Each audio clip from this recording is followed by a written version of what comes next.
fighting for your hard-earned savings.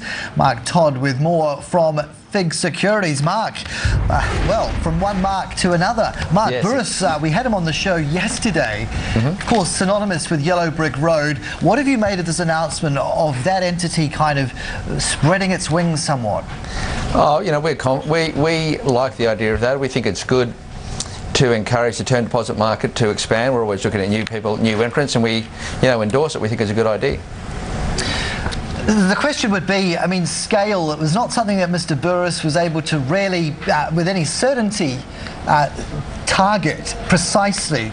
Does that concern you? Oh, well, I think, his business model is that he's got 50 stores at the moment. He wants to go to 100 stores, and he has said he wants to take on the big banks. I don't think that is really what he's trying to do. He's just trying to get his name out there. I don't think the four majors are going to be too concerned as such yet, but I think it's still a good initiative. 100 stores, and he's trying to move away from some of the credit unions by just saying we're synonymous with one brand, Yellow Brick Road. The impression I was getting as well was that there would be an initial ability to have some face time with one of their staff, but then after that you're expected to go back and hop online. It's really about, that type of a saving. Otherwise, how can you get this thing off the ground? Yeah, that's right. They've got to get some aggregation around it. The issue about meeting with your advisor or the Yellow Brick Road rep is around what we call the AML. So it's all the paperwork you need to do to start up the term deposit.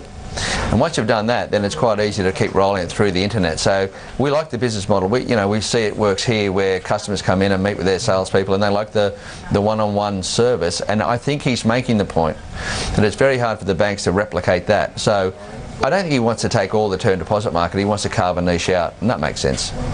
At what point is this sort of the trigger point for others to follow Mark's lead and say, okay, if it's good enough for you, we'll dip our toe in the water? Well, he's a well-regarded businessman, and I think people like that, they often have followers. So there would be other people trying to replicate that model.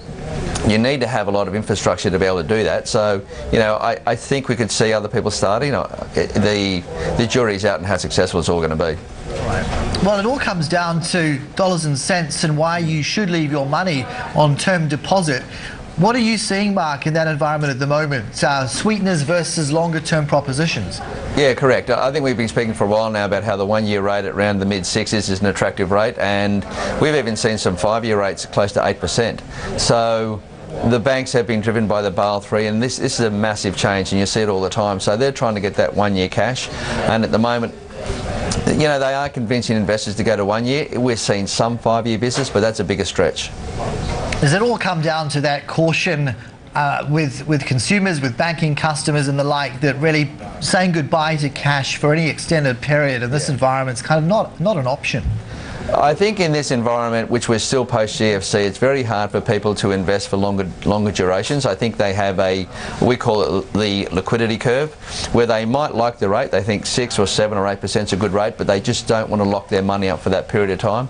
1 year, I think everyone's becoming more cautious, and 1 year is actually a good bet. It's you'd not have some nice credits paying for 1 year cash, and you know the names, and you're familiar with making that investment for that percentage of your cash of that portfolio. So 10% cash, you might go for 1 year. Mark Todd from FIIG Securities, thanks for explaining that one to us in some more detail. Appreciate it. Pleasure. Bye, Carson.